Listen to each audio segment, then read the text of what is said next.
Please, coach, your comments about this match. Well, I think we dominated from the beginning till the end. I never felt even for 1 second that we don't have the control of the game. Scored 2 goals in the first half. I think should be more. We should score, I think, 3 and 4 in second, but that's what I'm not happy about, that we didn't go for more, because it was a good day, like to score, to build the confidence to progress. But okay, 3 points. We bounced back from last week game that we lost the point, so it's positive. And of course, like you cannot even celebrate of what happened in the last second, because all my thoughts, I think all the team and everybody, like we're all thinking now about Lens Mikkels and just wishing, the recovery and praying for God and ready to give everything that it's not, like something too serious. Because those types are the worst that can happen in football. Bugünkü oyun hakkındakı fikirlərim nədir? Bugün demək olar ki, birinci saniyədən etibarən oyunun son saniyələrə qədər oyunda dominant olan tərəf biz idik. Bugün birinci hissədə 2 gol vurduq, amma deyə bilərəm ki, biz daha çox 3-4 gol vura bilərdik. Və mən də istəyərdim ki, həqiqətən də oyuncularım daha çox fərqlənsinlər, daha çox gol vursunlar ki, özünə inamı, özünə güvəni daha da artırsınlar. Bugün 3 xalı əldə etdik, amma bu 3 xal keçən oyunda itirdiyimiz demək olar ki, xallara görə bir balans yaradır bizə. Bu da müsbət haldır. Amma bugünkü oyunun axırıncı saniyələrində baş verənlər əlbəttə ki, hamımızı çox üzdü. Bütün məşqçi heyətini olsun, bütün oyuncularımızı. Biz sadəcə indi Allaha dua edəcəyik ki, Lenslə bağlı heç bir şey baş verməsin. Çünki bu tip zədələr bəzən çox ciddi olur. Do you have any questions?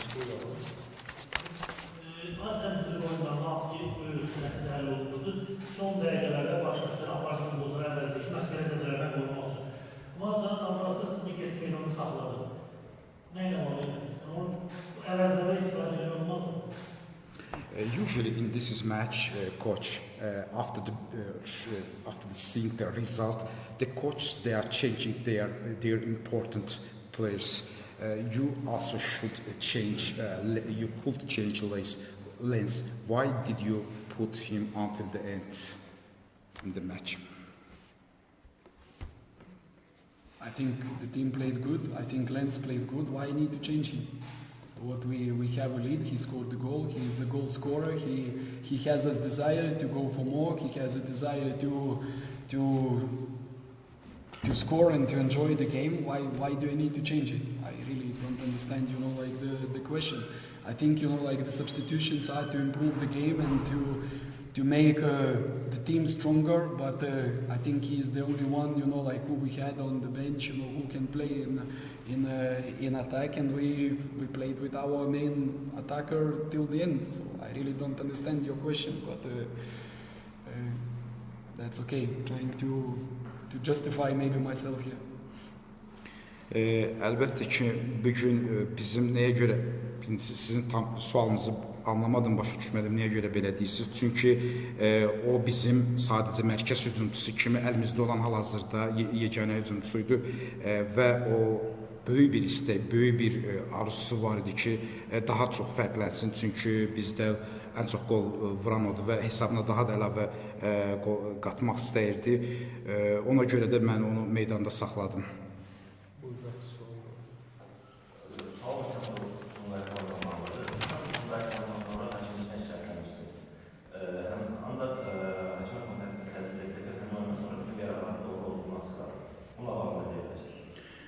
My question about the last match against Sungait. After the match, you were complaining about the decisions of referee, but chief of committee of referees, the Blackers, said that all decisions of referee were right, were correctly. What could you say about this? Did he really say that? That all the decisions were right after the referees analyzed? De Blacker həqiqətən də bunu qeyd elədi ki, bütün qərarları hakimlərin doğru idi. Well, I think the head of refereeing he has his own opinion and he tells his opinion, but I think and his opinion needs to be respected. I'm not arguing about that, but I think our opinion also needs to be respected because we consulted with personally me, you know, like with a lot of referees, you know, like from different countries, from different you know, federations, and even the referees who whistled in the Europa League final, in Champions League final, who are refereeing at the top level, and none of them, you know, oppose the opinion that is absolutely nothing wrong with that goal. So, okay, this is your opinion, but I would like to see the consistency during the season. Because I'm sure, you know, like that is going to be the moments when it's the same thing will happen and it's going to be completely different decision taking. And about, you know, like this, the goal on the last minute, you know, in every sport is the same. The video assistant referee is to support your decision, good or bad.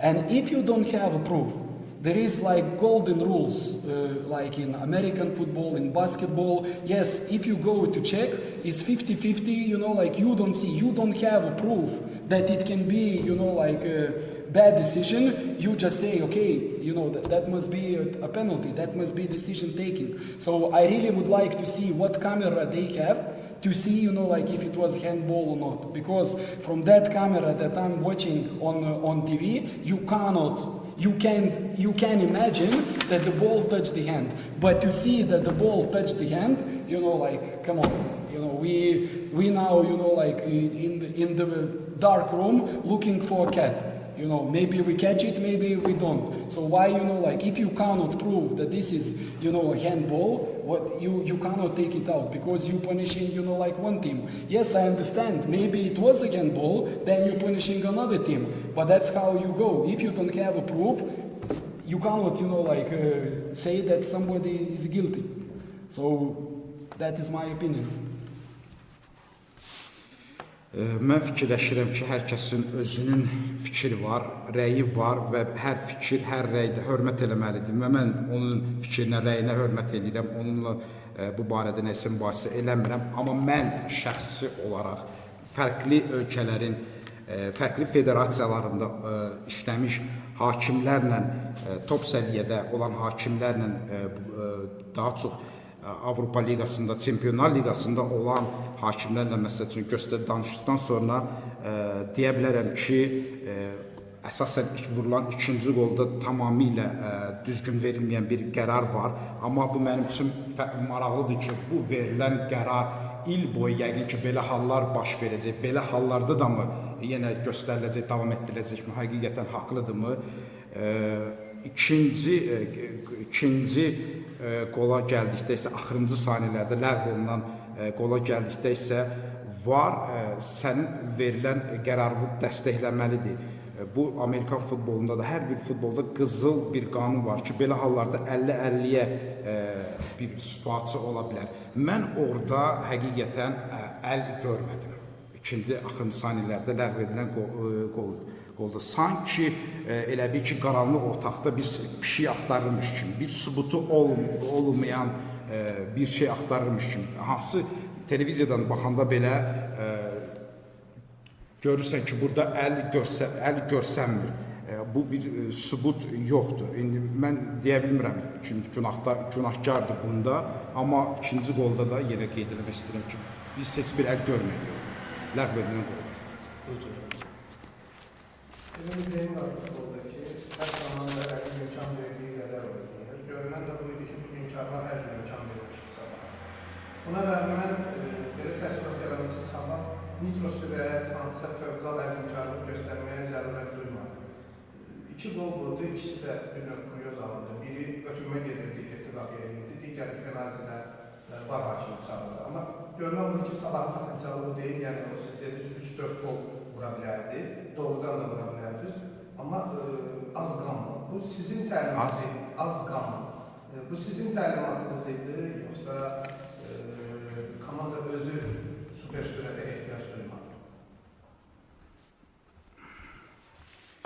about today's match. Today's show, we watched that Sabah, without giving a lot of efforts, scored 2 goals. I think these 2 goals were like curious goals. This shows your potential, like it was your instructions that without giving a lot of super speed, we have to finish match like this. Where you get the super speed, like when opponent defends all 11 players in their own penalty box. So we had speed only behind. Only we need to defend, like huge space. Because if we analyze the match, I think the first half, I can tell you not, I can speak only the facts. Opponent, Karvan, touched the ball in our penalty box, ball 2 times. On 46th and 47th minute, when they had 2 touches after the corner. Before that, they did not touch the ball even once in our penalty box. So what space we're talking about? When we have the ball, we go up, we play in the last 30 meters of the half. So all the space is behind. So how you can, find the speed? What we're talking about here? And we even, playing against this defense, we scored 2 goals. One was disallowed. I would take the goals any day because we play Imishli, or we play last week, we only scored 1 and it was not enough. Against Imishli, we failed to score. So today we got the goals. Second half, I think we, again, we dominated from start till the end. Only once opponent came to our penalty box and only once had a shot. Apart from that, we controlled, we had moments, Kayal had moments, Mikkels had 1v1 chances, plenty entries to the penalty box. Yes, the last touch, maybe the last shot was missing, but I totally disagree with you about, lack of effort or not trying. Yes, we can speak about the lack of quality in the last third, in the last moments, but for sure not the lack of effort. Mən sizinlə bu barədə bir bala razı deyiləm. Məsəl üçün dediyiniz kimi super sürət istifadə eləmədi. Çünki bu cür komandalara qarşı 11 nəfərlə müdafiə olunan komandalara qarşı oynayarkən daha çox boşluq hücuma keçərkən sənin arxandadır və boşluğa çox diqqət eləməlisən. Bir fakt var ki, bu bir faktdır. Rəqib cəmi birinci hissədə bizim meydançada son saniyələrdə 44-46-cı dəqiqələrdə sadəcə cərimə meydançamızda toxunuşları var idi. Bizim də bir qolumuz ləğv olundu. Düzdür, İmişli kimi komandalar oynayarkən bu tip komandalara sıx şəkildə müdafiə olunan komandalara biz fərqlənə bilməmişdik, amma bu komandaya qarşı 2 qolla fərqlənmişdik. İkinci hissədə başdan ayağa dominant futbol oynayan tərəf biz idi. Bir dəfə rəqib cəmi qapımıza gəldi, amma ikinci hissədə Xəyalın, Mikkelsin qol fürsətləri var idi ki, yararlana bilmədilər. Mən az qanla, yəni çox səy göstərmədən oynamaqları ilə razı deyiləm, amma ola bilər ki, axırıncı ötürmələrdə, axırıncı bəzən hücumları sonlandırmada bir balaca bizdə keyfiyyətsizlik oldu. Axırıncı ötürmələr. Başqa sualımız var. Tabii ders olmadan zaten əksər oynadıysa ki, bir sürü olmadan fazla futbolcuları korumaq üçün məsləhət üçün əvvəldir. Yəni, onun sual verir, başqa niyyəti yox idi. İkinci sualın davamı, Mikkelsin durumu əlaqdan məlum deyirlər. Əgər ciddi olsa, baş nəticə bilir ki, yeganə mərkəz üçünsünüz bizim. Növbəti oyunda komandanın oynatmaq problem yarada bilər, nəzarət növbəti da Zreynə qarşılaşırsınız, çox vacib olur. About my first question, my intention was like this is normally when the teams they are leading 2-0, 3-0, the coach they are changing their main players. But another question, if injury will be seriously and if you will take into account that Mikkels is your main attackers and you have ahead of Sabah, you have very important matches like Zira, and this can cause you problems. What if Mikkels plays, Zira cannot cause us problems? I think even if Mikkels plays, Zira will cause us problems, and the importance match will not change. So Is not the first injury in football, unfortunately. It's not the last, and I always say, like somebody cannot play, like we will find the resources. So if you think at our squad, we really miss a lot of players at the moment. We play, like for last 4 weeks without Igor Nogueira. We have Zinedine Old Khalid, like who has fracture in his feet. He cannot play. He was a very important player at the beginning of the season. We don't have Jesse Sekidika for 4 or 5 weeks. Very important player. We lost Pavel Shafranko. Very important player. We bring Alexei Isaev. Very important player. He's not there. So. Did you hear me complain that okay, we don't have them and we cannot play and that's why we did not win last game or something? No, like who is available to play, they will play. One thing I can you guarantee, next game against Zira, Sabak will start the game with 11 players. We win, we don't win, we draw, I don't know, but that we're gonna start with 11 players, I guarantee you 1,000,000%. Əlbəttə ki, istər Mikels oynasın və yaxud da ki, oynamasın, Zirənin kim deyə bilər ki, bizə problemlər yaratmasın. Bu, bizdə birinci zədə və yaxud da ki, axırıncı zədə olmayacaq. Əfsuslar olsun ki, futbolun içində çox belə hallar baş verir. Əlimizin altında olan oyuncular kimlər varsa onlardan istifadə edəcəyik. Amma bizim hal-hazırda heyətimizdə çoxlu itkilər var. Igor, mərkəz müdafiəçimiz deməli 4 həftədir yoxdur. Zinəddin hansı ki, çox önəmli oyuncumuzdur, onu gətirmişdik. Onda sınıq var, o da çıxış eləmir. Şafrankonun özü olsun, zədəlidir, çıxış eləmir.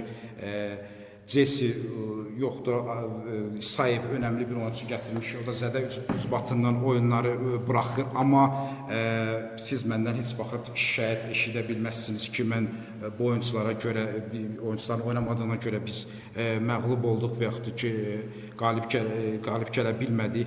Bir şey sizə mən garantiya verə bilərəm ki, istər %1,000,000% garantiya verə bilərəm ki, sabah o qarşıdan gələn qarşılaşmalarda istər qalib gələk, istər uduzaq və yaxud da keçilsə eləyək, 11 nəfərlə meydançıya çıxacaq. Thank you very much. Thank you.